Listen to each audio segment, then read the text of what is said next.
जय जगन्नाथ जय साईगणे तो आप जाथे मझे प्रभु श्री जगन्नाथ मंदिर सुरक्षा निमंते OSSF जोटा कि ओडिशा स्पेशल सिक्योरिटी फोर्स से आपन को भर्ती करने सेंट्रल गवर्नमेंट तरफ जो मैंने आप रिटायरमेंट थे तो से आप भर्ती हो पारे मझे आप नोटिस आसाला जना पड़ता है पुरी गोटे बाटालियन या केत फोर्स लगे तो बर्तमान तार गोटे नोटिस आसी जो मैंने कि डेप्लय हे डेपुटेशन आपन देख पाते ऑलरेडी ऑर्डर गोटे आसी सारी deputation deployment of armed police person to स्वतंत्र श्री मंदिर सुरक्षा बाहिनी SSMSP पुरी जोटा लिखी पूरी आप पुलिस सर्कुलर ऑर्डर 398 आप पड़ जाइए सी अलरेडी देती आपंकर जो अच्छी government of Odisha has been placed create 1083 माने 1083 पोस्ट डिफरेंट रैंक सबू रैंक जोटा कि स्वतंत्र Shri Mandir Suraksha Bahini Puri communicated vide home department letter number भी पड़ जाइए जोटा आप बाहर के 22/10/2024 जोटा जना शुणा जाऊला आपर आप होम डिपार्टमेंट लेटर देते 3/12/2024 आप होम डिपार्टमेंट को लेटर आसाला मंदिर सुरक्षा निमंते आपंकर गोटे बाटालियन तैयारी करने तो तापर अलरेडी नोटिस अलरेडी आसी तो आपंकर डेट अलरेडी मेंशन कर देती तो आप देखिपारे यहाँ आप हेडक्वार्टर रही फास्ट हूँ the headquarter of SSMSP will be at Puri decide by the government कौटी रहा गवर्नमेंट डिसाइड करेंगे तापर जहाँ भी आपंकर SS जो पूरी सुरक्षा पाई जोटा बाहिनी या से डेपुटेशन बेसिस ही हम तापाई आप देखिए अलरेडी लिखाई कमांडाट एक कमांडाट जड़े डेपुटी कमांडाट 2 जन ता संगे आपंकर जाऊँ असिस्टेंट कमांडाट 10 जन अलरेडी देखिए इन्स्पेक्टर आर्म्ड 8 जन sub inspector 31 assistant sub inspector 24 sub inspector general law अनुसार आप जड़े रे संगे असिस्टेंट सब इन्स्पेक्टर जनरल से 2 जन रे सब इन्स्पेक्टर आर्मरी भी आपंकर जड़े sub inspector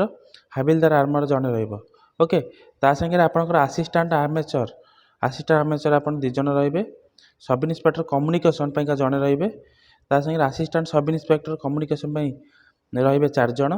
sub inspector MT driver जो रे मोटर ट्रांसपोर्टर जड़े रे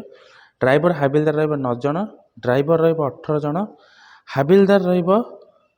240 जन आ सिपाही रे 720 जन तो समस्त नजर है सिपाही उपर जो मैंने कि पाखे थे से डेपुटेशन बेस आसापी 720 जन सिपाही कि हाविलदार 240 जन ओके बाटालियन कैडर सब रे तापर आपंकर हेड क्लर्क रहा जड़े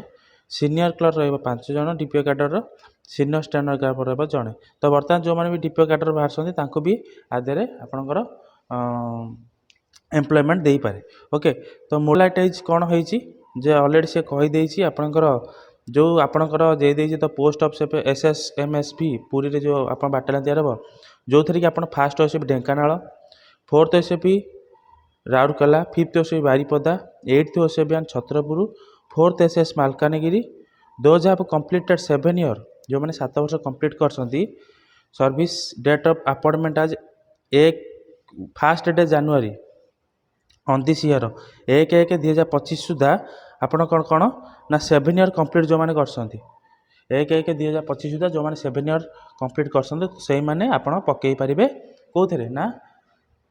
SSMSP पूरी सुरक्षा बाहिनी रे आप पकई पारे तापर आपन कौन देती ना selection undertaking are the must complete basis course training and advance course training आपंकर कौ ट्रेनिंग से देखिए अलरेडी तो बर्तमान आपंकर जो मार्क बेसिस जो देखिए सी अलरेडी से दे देती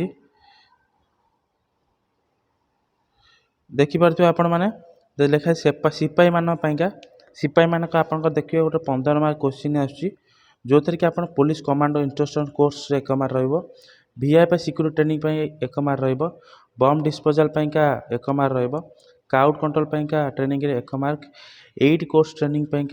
0.5 मार्क आउ ट्रैफिक ट्रेनिंग 0.5 मार्क तो टोटाल पर्सनल इंटरव्यू आपंकर रही जाऊँगी turn out behaviour skill knowledge in law and order duties traffic management overall fitness previous experience performing duty at Puri जदि पूरी किसी ड्यूटी करते एक्सपीरियंस कौन रही service record etcetera service record भी आपको देखा जोटा कि आप टोटाल आप 15 मार्क रही ओके ତ ଟ୍ରେନିଂ ଉପରେ ରହିଲା 1 1 2 3 4 5 ମାର୍କ ରହିଯାଉଛି ଟ୍ରେନିଂ ଉପରେ, ଆଉ 10 ମାର୍କ ରହିବ ଆପଣଙ୍କର ପର୍ସନାଲିଟି ଉପରେ। ତ ସେହିପରି ହାବିଲଦାର ମାନଙ୍କ ପାଇଁ ବି ସେଇଆ ସେମ୍ 15 ମାର୍କ ରହିବ ପର୍ସନାଲ ଇଣ୍ଟରଭ୍ୟୁ। ତାପରେ SIR ମାନଙ୍କ ପାଇଁ ବି ସେମ୍, ସମସ୍ତଙ୍କ ପାଇଁ ସେମ୍ ରହିବ। ତାପରେ ବାକି ରହିଲା ଗଭର୍ଣ୍ଣମେଣ୍ଟ ପିରିୟଡ଼ ଡେଭଲପମେଣ୍ଟ ଯେଉଁ ପିରିୟଡ଼ ଆପଣଙ୍କର ହେବେ ସେ ଅଲରେଡ଼ି ଦେଇଦେଇଛି। ଯେଉଁ ଡେଭଲପମେଣ୍ଟ ଆପଣ ହେବେ deputation basis the initial tenure of all personnel but deputation basis shall be a period 3 year. 3 ବର୍ଷ ପାଇଁ ଆପଣ ଡେପୁଟେସନ୍ ହେଇକି ରହିପାରିବେ।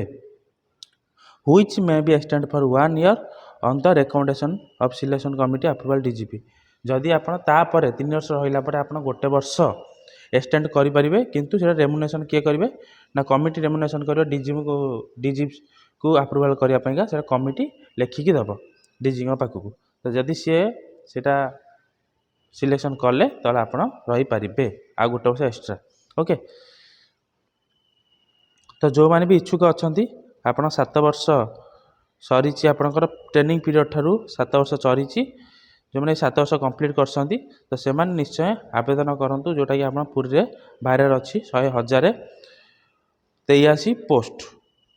ତେବେ ରହୁଛି, ଜୟ ଜଗନ୍ନାଥ, ଜୟ ହିନ୍ଦ, ଥ୍ୟାଙ୍କ ୟୁ, ଧନ୍ୟବାଦ।